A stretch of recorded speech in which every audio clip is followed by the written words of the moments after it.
Hello guys, അപ്പൊ എന്റെ കുറെ നാളത്തെ ഒരു ആഗ്രഹം തന്നെ ആയിരുന്നു ഒന്ന് ഫ്ലൈറ്റിൽ കയറണം എന്നുള്ളത്. അപ്പൊ ഇന്ന് എന്തായാലും സാധിച്ചിരിക്കുകയാണ്.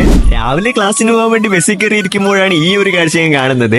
ഡ്രൈവറും കണ്ടക്ടറും ഞാനും അല്ലാതെ വേറെ ഒറ്റ മനുഷ്യരില്ല കേട്ടോ ഈ വണ്ടിയിൽ. സത്യം പറയുകയാണെങ്കിൽ ഇതും അടിപൊളി ഒരു ഫീൽ തന്നെ ആണ് കേട്ടോ. അതിന്റെ കൂടെ മഴയും പാട്ടും കൂടെ കേട്ടിരിക്കുകയാണെങ്കിൽ പിന്നെ വേറെ ഒന്നും വേണ്ട. ക്ലാസ്സിൽ അറ്റൻഡൻസ് ഇല്ലെങ്കിലും ഹോട്ടൽ ആര്യാസിൽ നമുക്ക് 100% അറ്റൻഡൻസ് ഉണ്ട് കേട്ടോ. അതിന്റെ കാരണം അറിയണമെങ്കിൽ നിങ്ങൾ ഇവിടെ നിന്ന് കഴിച്ചു നോക്കണം എന്ന് മാത്രമേ എനിക്ക് പറയാനുള്ളൂ. കഴിച്ച് ഇതൊരു പ്രൊമോഷൻ ഒന്നും അല്ല, പറയണമല്ലോ. ഇവിടത്തെ വടയും ചെയ്യും എന്റെ പൊന്നെ. അങ്ങനെ ഇരിക്കുമ്പോഴാണ് ഒരുത്തം പറയുന്നത്, എടാ വർക്കല പോകണം, ബീച്ചിൽ പോകണം, വീഡിയോ എടുക്കണം എന്നൊക്കെ. എന്നാ പിന്നെ വാ, ഉച്ചവരെയല്ലേ ക്ലാസ് ഉള്ളൂ, പോയിട്ട് വരാന്ന് പറഞ്ഞ് ഞാനും ഇറങ്ങി. പക്ഷെ ഞാൻ അതൊന്നും അല്ല ആലോചിക്കുന്നത്. ഈ വണ്ടി ബ്രേക്ക് പിടിച്ചാലുള്ള അവസ്ഥയാണ് ഞാൻ ആലോചിച്ച് നോക്കിയത്. ഒരു വിധത്തിലങ്ങ് എത്തി എന്ന് വേണമെങ്കിൽ പറയാം. ടിക്കറ്റിന്റെ വിലയൊക്കെ നല്ല കൂടുതലായിരുന്നു കേട്ടോ.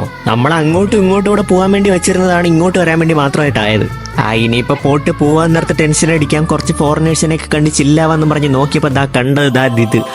പോട്ടടെ അണ്ണന്റെ ലോകത്ത് ചില്ലടിക്കിട്ട് നിനക്ക് വീഡിയോ എടുക്കണ്ടേന്ന് പറഞ്ഞ് ഞാൻ അവനെ വിളിച്ചുകൊണ്ട് വീഡിയോ എടുക്കാൻ പോയി. അങ്ങനെ വന്ന കാര്യം നടന്നു. അവന് കിടിലായിട്ട് വീഡിയോ ഒക്കെ എടുത്ത് ഇനിയാണ് നമ്മൾ പഴയ പ്രതിസന്ധിയിലോട്ട് കടന്നു വരുന്നത്. തിരിച്ചുള്ള ക്യാഷ് ഇല്ല. അങ്ങനെ ആരെയൊക്കെ വിളിച്ചു, കുറച്ച് പൈസയൊക്കെ റെഡിയാക്കി നമ്മൾ ഇവിടെ നിന്ന് ഇറങ്ങാൻ വേണ്ടി പോവാണ് കേട്ടോ.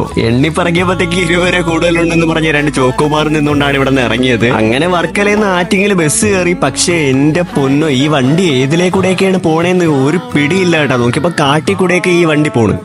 അങ്ങനെ ഒരു വിധത്തിൽ ഞാൻ വീട്ടിലെത്തിയപ്പോഴാണ് എനിക്ക് മറ്റൊരു ഫോൺ കോൾ വരുന്നത്. ആ ഒരു ഫോൺ മറ്റാരുടെ അല്ല, നമ്മുടെ ഡേവിഡ് ബ്രോയുടെ ആയിരുന്നു. അപ്പൊ എന്റെ ഒരു പഴയൊരു വ്ലോഗ് കണ്ടവർക്ക് അറിയാമായിരിക്കും, ഞാൻ ട്രെയിനിൽ വെച്ച് കണ്ടുകൂട്ടിയ ഈ ബ്രോയെ. അപ്പൊ പുള്ളിക്കാരൻ എന്നോട് വിളിച്ചിട്ട് പറഞ്ഞെന്ന് വെച്ചാൽ, എടാ നൈറ്റ് എനിക്കൊരു പ്രോഗ്രാം ഉണ്ട്, നീ കാണാൻ വരുന്നുണ്ടോ എന്ന് ചോദിച്ചു. അപ്പൊ പിന്നെ ഞാൻ ഒന്നും നോക്കിയില്ല, ഞാൻ വരുന്നുണ്ടെന്ന് പറഞ്ഞ് ഞാൻ വീഡിയോ എടുക്കാൻ വേണ്ടി പുള്ളിയുടെ കൂടെ കൂടി കേട്ടോ. അപ്പൊ നമ്മുടെ കഴക്കൂട്ടത്തെ തക്കാരം എന്ന് പറയുന്ന റെസ്റ്റോറന്റിലായിരുന്നു പരിപാടിയും കാര്യങ്ങളും നടന്നത്. ഗൈസ്, അങ്ങനെ അവിടുന്ന് പരിപാടി കഴിഞ്ഞ് നമ്മൾ ഫുഡും കാര്യങ്ങളും കഴിച്ചിട്ടാണ് ഇറങ്ങാൻ വേണ്ടി നിന്നത്. അപ്പോഴത്തേക്കും ഫുഡ് കഴിച്ചു, പക്ഷെ ക്യാഷ് കൊടുക്കാൻ ഇല്ലാത്തതുകൊണ്ട് ലാസ്റ്റ് നമ്മൾ ആധാരം വെച്ചിട്ട് ഇറങ്ങേണ്ട അവസ്ഥ വന്നു കേട്ടോ. ഗായ്സ്, ശ്രദ്ധിച്ചു നോക്കി, ഇത് ആധാരം ഒന്നുമില്ല, ഇവിടുത്തെ മെനുവും കാര്യങ്ങളും ആയിരുന്നു കേട്ടോ. നമുക്കിവിടെ ഫ്രീ ഫുഡ് ആയിരുന്നു. ഇന്നത്തെ ഈ ഒരു കുട്ടി വ്ലോഗ് ഇത്രയേ ഉള്ളൂ. അപ്പൊ എല്ലാവരും ലൈക്ക് ചെയ്യാനും ഫോളോ ചെയ്യാനും മറക്കണ്ട. ഇതുപോലത്തെ അടിപൊളി വ്ലോഗ്സ് ഇനിയും വരുന്നതായിരിക്കും എന്ന് പ്രതീക്ഷിക്കാം. അപ്പൊ ഓക്കെ, ബൈ ബൈ.